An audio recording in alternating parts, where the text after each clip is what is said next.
Due to the graphic nature of this haunted place, listener discretion is advised. This episode includes graphic depictions of a global pandemic, insects, disease, and harm against minors. We advise extreme caution for children under 13.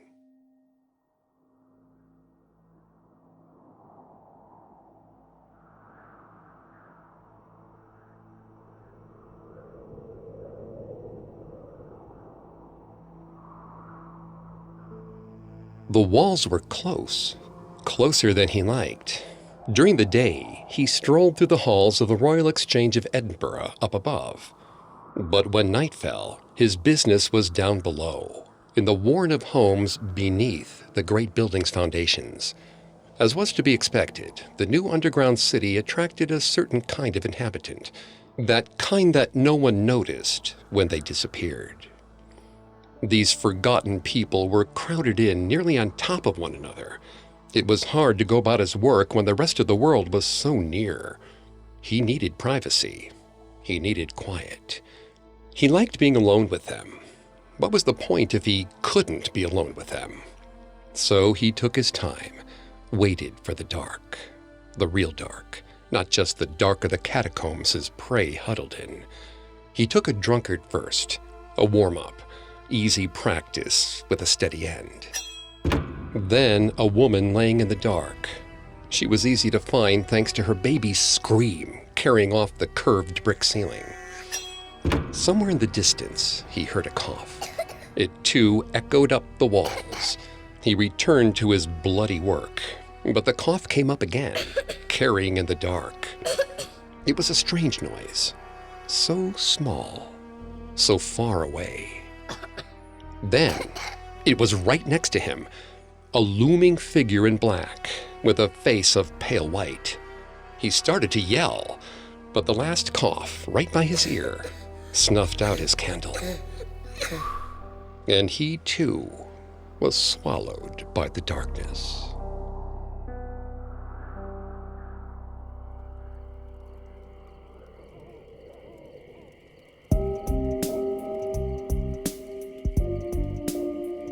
Welcome to Haunted Places, a Parcast original. I'm Greg Polson. Every Thursday, I take you to the scariest, eeriest, most haunted, real places on Earth. You can find all episodes of Haunted Places for free on Spotify. And every Tuesday, make sure to check out Urban Legends. These special episodes of Haunted Places are available exclusively on Spotify. This week, join me on a supernatural journey to Mary King's Close, a 17th century tenement in Edinburgh, Scotland, and discover why, to this day, it's haunted.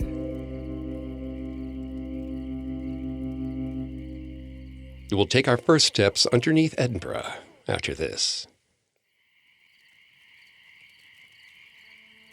Edinburgh's historic Royal Mile slopes upward from Holyrood to Edinburgh Castle. It's the oldest part of the city by far, and those who hoped to make their life in the old town took up residence in a cluster of lanes and alleyways that branched off from the longer street. These alleys were known as wynds or closes. Like many neighborhoods in historic Edinburgh, Mary King's Close is named for an important figure in its history. Mary King was a fiercely independent businesswoman, a fabric merchant who kept her own surname when she was married. She and her husband Thomas Nimmo had 4 children, and when he tragically passed away in 1629, he left her his seat on the Edinburgh Council, which granted her voting rights in the affairs of the city. The close was eventually renamed in honor of her after her death in 1644. As space in the city grew even more scarce, residents began to build both up and down. Mary King's Close was made up of many residential and merchant dwellings, all of which sat below the level of the Royal Mile. Some of the buildings were 8 stories high, which allowed them to be used as a foundation for the construction of Edinburgh's Royal Exchange in 1753. But lower-income residents still lived below, giving Mary King's Close the underground city reputation it has today. It is a warren of brick and stone passageways and large, long rooms with curved ceilings. Some of these rooms reflect the former grandeur of the merchant district, standing as tall as 2 floors. Rumor has it that it was a prime stalking ground for murderers, as it was filled with people society would not miss. As one might expect, such crowded living wasn't exactly conducive to good sanitation or ventilation, and the residents of Mary King's Close found themselves at frequent risk of the numerous diseases that ravaged the city of Edinburgh. The worst were the bubonic plague and the pneumonic plague, the symptoms of which gave the Black Death its infamous name. The pneumonic plague is basically an extremely devastating form of pneumonia that damages the lungs and can cause severe coughing, which sometimes leads to internal bleeding and blackening of the skin. However, the bubonic plague was more distinctive and perhaps more unnerving. Victims of the disease broke out in pus-filled buboes, or boils. Without aid, they would eventually grow to the size of an orange and burst, resulting in further proliferation of the disease. But in 1645, the aid offered could be just as frightening as the disease.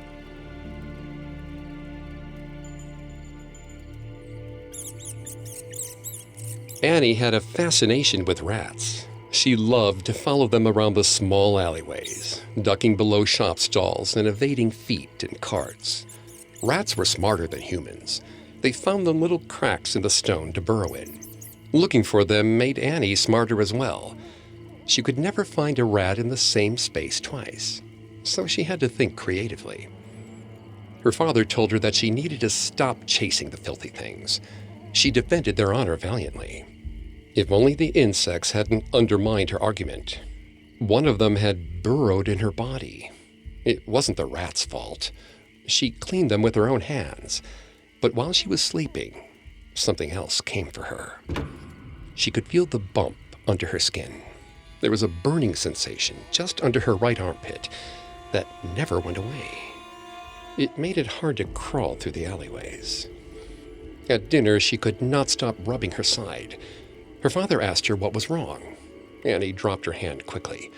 He didn't inquire any further over dinner, but at bedtime, he asked to check on the spot that was bothering her. The bug was growing inside her. The skin around it was distended, unused to being stretched that thin. The spot where the bug lived was angry and red. She asked if she could use her father's sword to cut the creature out of her. He shook his head.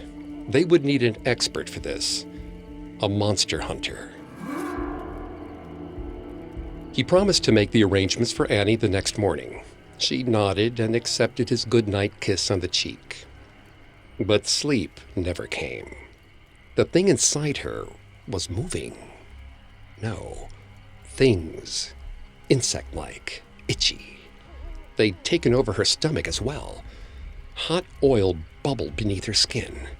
No matter how she turned, she couldn't find a way that didn't make the pain worse.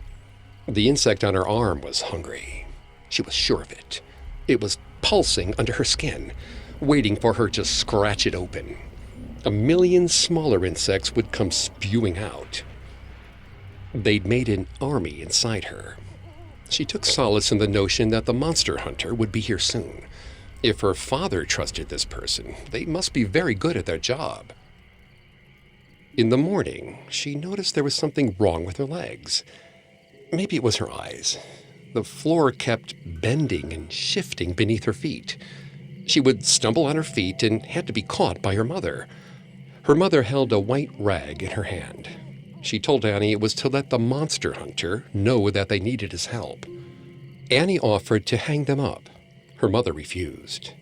There were small lines of water along her cheek. Annie asked what happened. Her mother shook her head and excused herself to hang up the rags. As her mother opened the door, Annie's father charged into the room. He scooped Annie up in his arms and began to carry her outside.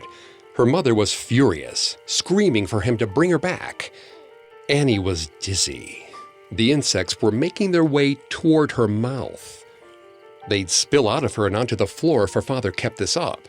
She tried to warn him, but he cut her off. He told her that the close was being walled in. She didn't understand what he meant. There were walls all through the close. How could one more make a difference? Her father growled quietly to himself.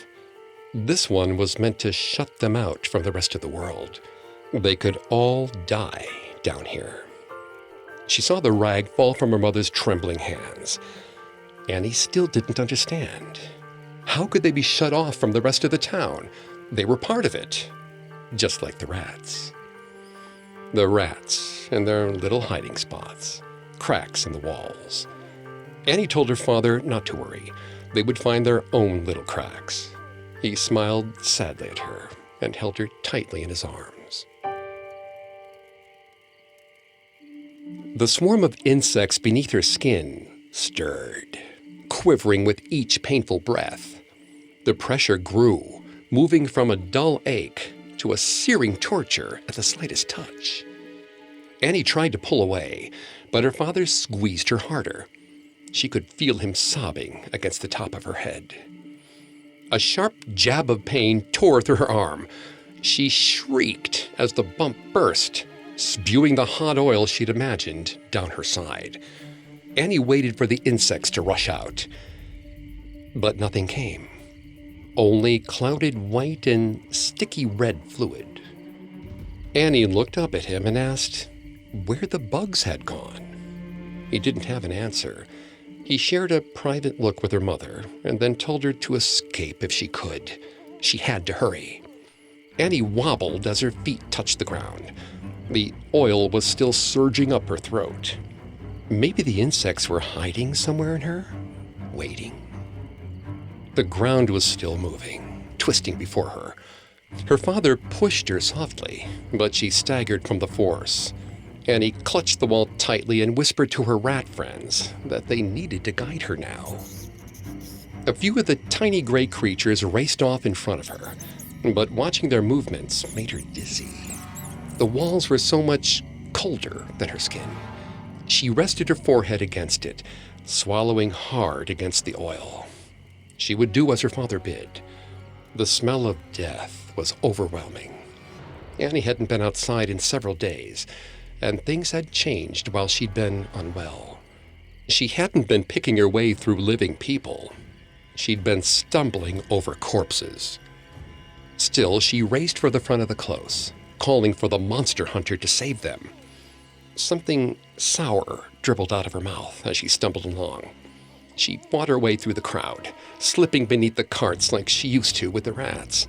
Her father had been right. They were piling bricks, shutting off the entrance. The city meant to trap them under here. But why? In the hollow of the walls, there was a masked man, a monster hunter. He had a long, curved beak and skin made of wax, his head tilted to the side. Large, round eye holes were carved out of the front, but she couldn't see any eyes. Still, she got the sense that he was watching, trying to pick out the monsters in the throng. The wall was now too high for her to climb on her own. Annie scrambled upwards, using dead bodies for leverage, ignoring the slime and the smell. She needed to reach the monster hunter.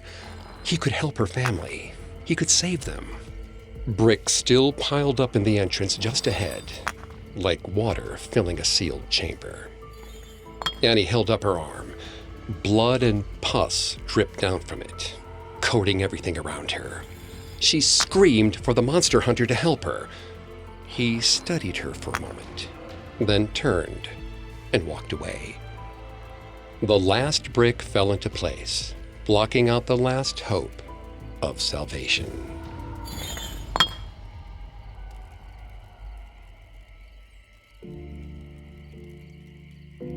The summer of 1645 was the most painful in Edinburgh's history.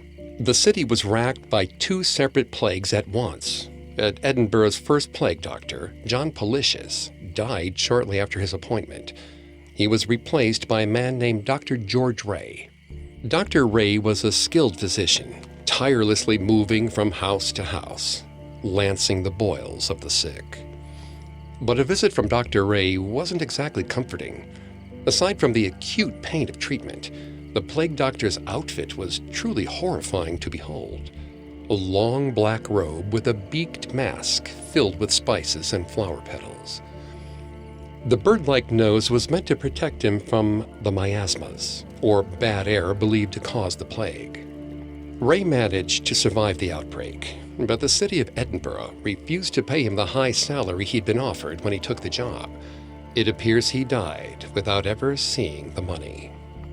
This callous behavior by the Edinburgh Council may have given birth to another rumor about Mary King's Close, that the area was bricked up by the city for weeks in order to contain the plague. Since the late 17th century, there have been reports of scratching on the other side of the brick walls. This is said to be the sounds of a child trying to climb up his home's chimney in order to escape the contagion.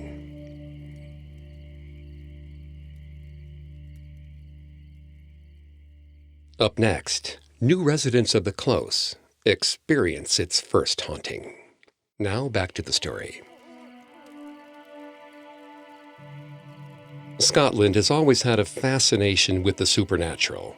King James VI, who would later become known as James I, King of England, is probably the best example thanks to his obsession with witches, most famously referenced in William Shakespeare's Macbeth. But the obsession continued after the witch hunter monarch's death. There are whole volumes of ghost stories from the 17th century, collected with the purpose of proving evidently against the atheists of this present age that there are devils. These attestations of witnesses of undoubted veracity from 1696 offer a unique insight into the impact of the plague on Mary King's Close.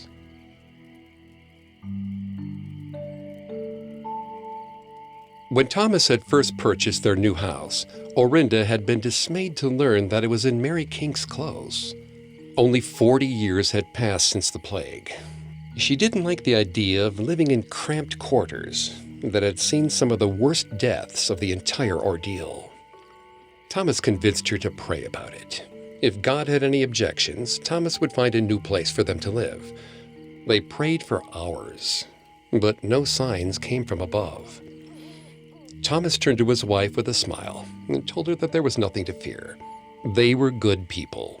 Nothing bad ever happened to good people. While Thomas went to work, Orinda packed up their belongings in their old home for their maid Charlotte to carry over.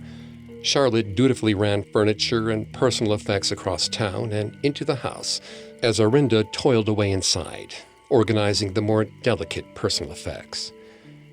It was 4:30 when Orinda looked up to notice that the pile hadn't gotten any smaller. Charlotte hadn't returned.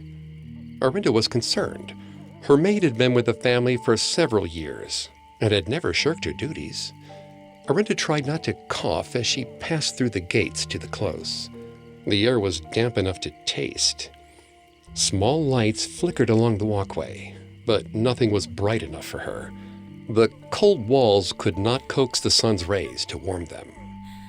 She found her maid cowering near their new front door. Orinda asked her what was the matter. The poor girl turned to look at her. She tried to mutter a word, but her knees collapsed underneath her. Orinda picked her up slowly and helped her into the home. She set Charlotte down on a cushion and waited for her to wake up. Charlotte came to with one word on her lips: ghost. One of the neighbor's servants had told Charlotte that spirits roamed the house. They moved objects. They groaned in the night. Occasionally, part of their bodies would appear. Charlotte had been afraid to go inside. Her mother always told her that the place where the devil roams should never be her home. Ghosts were souls trapped in hell, trying to get out. Charlotte wanted no part of it. Orinda tried to convince her to stay, but Charlotte could not be persuaded.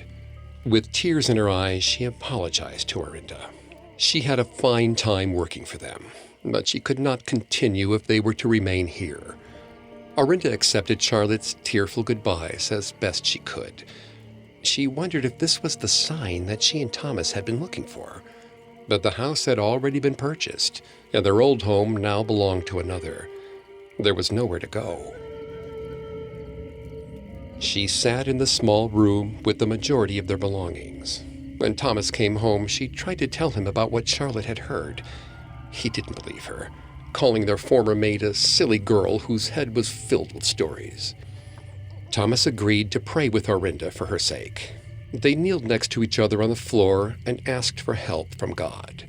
When the hour was done, Thomas told her to get some rest. Sleep came slowly to Orinda inside the unfamiliar walls. The next morning, they headed to church. Thomas asked the congregation to pray for them. Orinda tried to keep her anger at bay.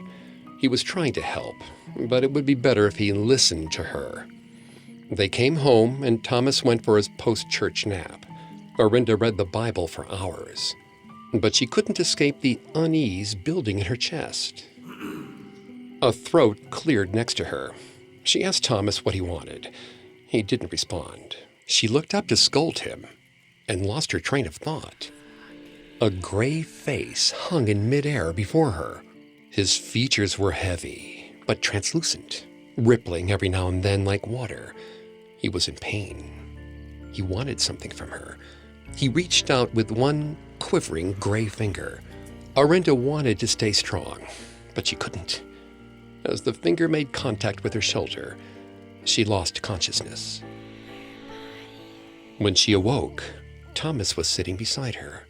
He'd heard a scream from the other room and came to find her, collapsed in her chair. Orinda tried to tell him what she'd seen.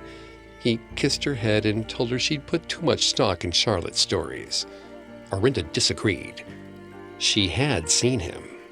A gray face hovering where Thomas was now. The man had made the most sorrowful sound she'd ever heard in her life. But Thomas didn't believe her. He sat with her for several minutes, continuing to insist that God protected those who were loyal to him. Orinda resisted the urge to scream at him. She was nothing if not faithful, and she had been tormented. But then, the specter decided to prove her point. She dug her fingernails into his skin and instructed him to look. The gray man was back. This time, there was a child growing out of his head, a grotesque tower of ghoulish people sewn together by some horrible invisible thread. It unnerved her to see one head popping out of another. It was unnatural. A flesh-colored hand went to Orinda's cheek, but it didn't belong to Thomas. Her husband was sitting, frozen in place, as a disembodied forearm stroked Orinda's cheek over and over again.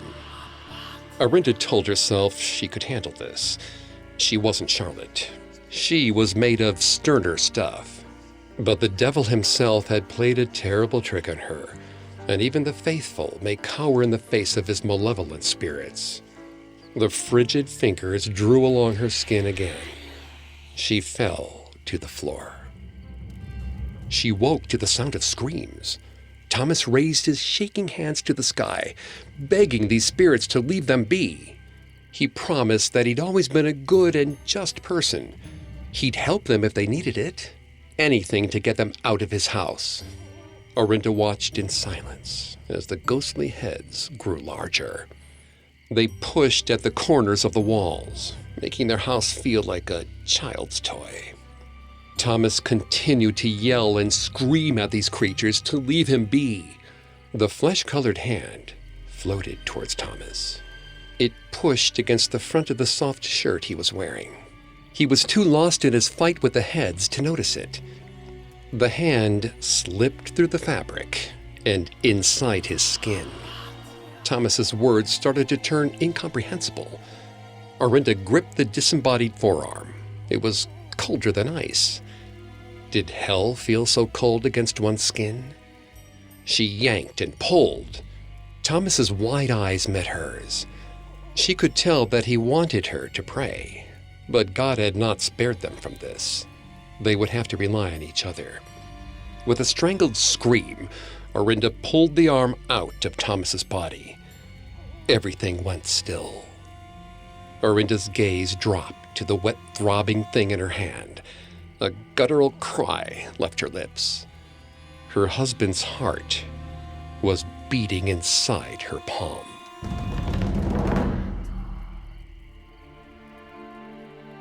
George Sinclair's Satan's Invisible World Discovered, initially published in 1685, relates to the story of a couple who are haunted by a series of spirits in their Mary King's Close home, including an old man, a young child, a disembodied arm, a cat, and a dog. The couple repeatedly drop to their knees to pray the ghosts away. This follows James I's concept of the supernatural, which suggests that any experience with spirits or demons is a sign of the victim's sin that needs to be addressed in order to end the haunting. But in this story, these prayers fall on deaf ears. They're only saved after the husband manages to convince the spirit that he will do what he can for them. Whether the spirit accepted his offer and whatever dark deed he may have agreed to isn't ever specified.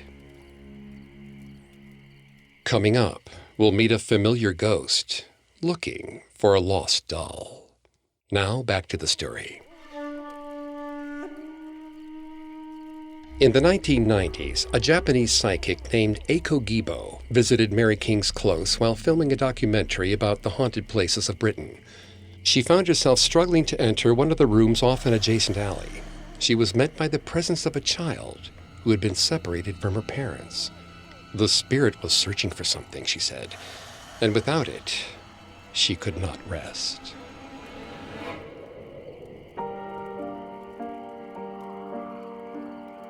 The insects had left Annie's body long ago, but her body had left her too. The plague had been slow and fast all at once. In a strange twist of irony, it took her father before it finally took her. His skin turned black as he gasped for breath, clutching desperately at her mother's hand, as his cough became a croak, and then silence. Annie held on longer than she should have. She wanted to stay for her mother, even though it hurt. The cycle of swell, lance, scream, swell again, left her near comatose. She wasn't a person, only pain. Her mother had promised her the pain would end, so she let go. But it didn't.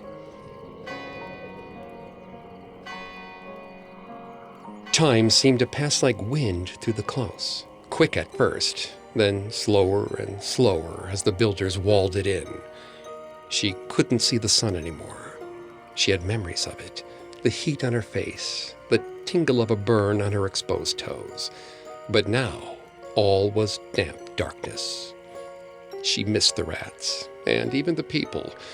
She was beginning to forget her mother's face, the scratchiness of her father's beard, the way his apron always smelled of leather and sap. That was when she began to miss her doll. It was a dull ache at first, a tiny reminder that the doll looked like her mother. It hurt knowing that her mother had made it. The most beautiful doll in the world. It would solve all her problems, cure every loneliness. She had to have it back. But she could not escape the little room. The little room where she had once seen the sky. It tortured her day and night. She screamed and cried, demanding that someone help her, see her, love her, or at the very least, bring her doll back. Weeks turned to months, months turned to years. She swore that she would find a way to repay her rescuer 1,000 times over. There must be something she could do, some secret treasure beneath Edinburgh that she could find and offer to them. But first, she had to escape. She needed her doll. Years turned to decades. Annie began to stomp around the small square room. She was angry, angrier than she'd ever been. She wanted her doll. She wanted her home. But she was home. It was just very, very different. Decades turned to centuries. The air grew filthy around her. With each year, her coughs became louder and louder. Her non-existent lungs begged for respite, but she could offer them nothing. She did not breathe, and that made the pneumonia so much worse. It ate away at her soul like pitch, sticking to every pore, muddying every sense. Winter was bitterly cold that year, and she shivered, non-existent teeth chattering. It was then, without the grace of sunlight or the kindness of heat, that she made a new vow. There would be no reward for the person who rescued her. If she had an ounce of power in her, she would destroy them. She wanted her doll. She needed her doll. That was it. She needed nothing else. It wasn't so much to ask for. Then, one day, after centuries, she had visitors. There was a woman standing on the threshold of Annie's prison, small, with bright red lips and dark hair. She looked like no one Annie had ever seen before. The woman paused, clutching the frame of the entrance. Her companion held his arms out, as if preparing for her to faint, the way that weak-willed housewife did so long ago. But the red-lipped stranger did not fall. She only swayed, squinting at the darkness Annie always hid in. Annie tilted her head, squinting, trying to understand. The woman didn't speak. She only shook and twitched. Annie growled petulantly. The woman's eyes rolled back in her head. Annie rolled her own eyes in response.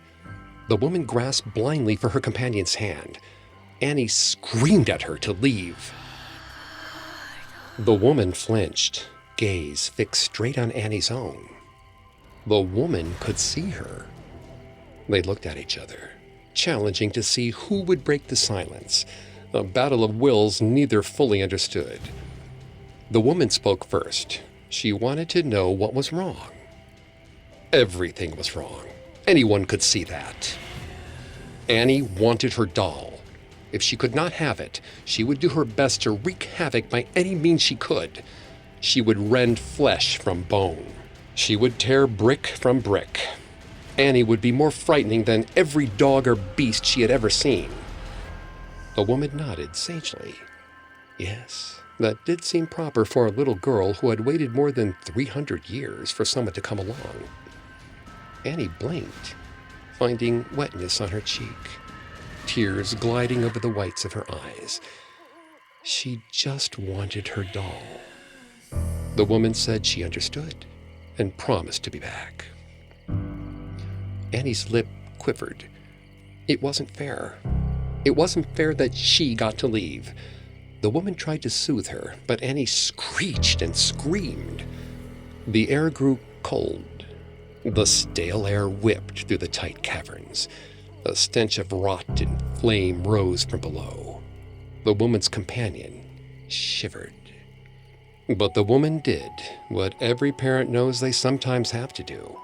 She left the little vault beneath the earth, letting the little ghost girl cry out all her rage and anguish.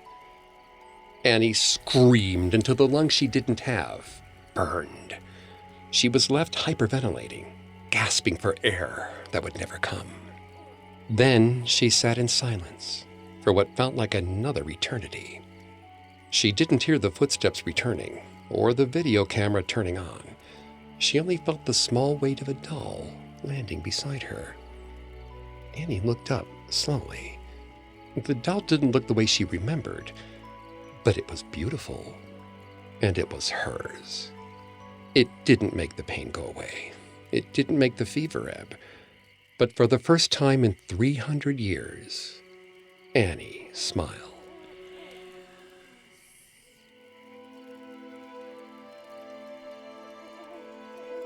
There's no historical record of a girl named Annie living in Mary King's Close, but that is the name Eiko Gibo says she was given by the spirit she found trapped there. Annie pleaded with Gibo, saying she'd lost her parents and her doll, wanting desperately to be with both of them. Gibo bought Annie a doll and left it in the room with her. She told the authorities that the girl would be at peace as long as the doll was there. Soon, others offered their own donations, and Annie has now received dolls from all over the world. There's been one complication, however. Annie's original doll, the one Gibo gave her, went missing on April 17, 2019. And rumor holds that the room has grown inhospitable once again.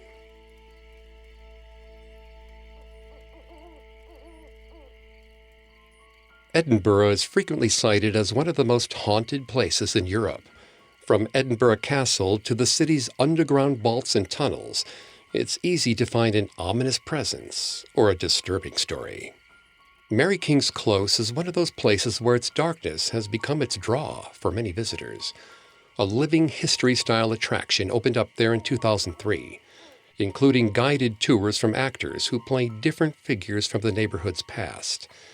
Perhaps most evocative is the plague doctor himself, who fits in perfectly in the surreal dioramas of reclining plague victims peppered throughout the close. The strange irony of Mary King's Close attraction is that it owes its eeriness to an element that came after the source of its many ghosts. The many plague victims who lived in the close may have been locked in, if legend holds any truth, but at least some could see sky. Those who lived in the lower end of the close after it was enclosed to build the Royal Exchange had a different experience entirely. Night and day lost meaning, indicated only by the routine of labor, meals, and sleep. Disease still occasionally swept through the close like wildfire. And in time, with death after death after death, something other than stale air became trapped. There is death everywhere in big cities like Edinburgh. Time adds up, lives end. It's how things have always been and always will be. Are spirits meant to have their mortal forms sealed beneath the earth? You're welcome to descend down below and ask them. But there's no guarantee you'll ever surface again.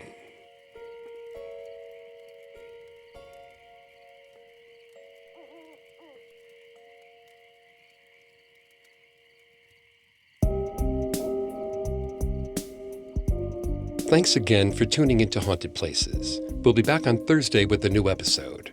And don't forget to come back on Tuesday for our Urban Legends series, available only on Spotify. You can find more episodes of Haunted Places and all other Parcast originals for free on Spotify. Not only does Spotify already have all of your favorite music, but now Spotify is making it easy for you to enjoy all of your favorite Parcast originals, like Haunted Places, for free from your phone, desktop, or smart speaker. To stream Haunted Places on Spotify, just open the app, tap Browse, and type Haunted Places in the search bar. I'll see you next time. Haunted Places was created by Max Cutler and is a Parcast Studios original. Executive producers include Max and Ron Cutler. Sound design by Kenny Hobbs, with production assistance by Ron Shapiro, Carly Madden, and Isabella Way. This episode of Haunted Places was written by Lil D. Ritter and Jennifer Richey, with writing assistance by Greg Castro. I'm Greg Polson.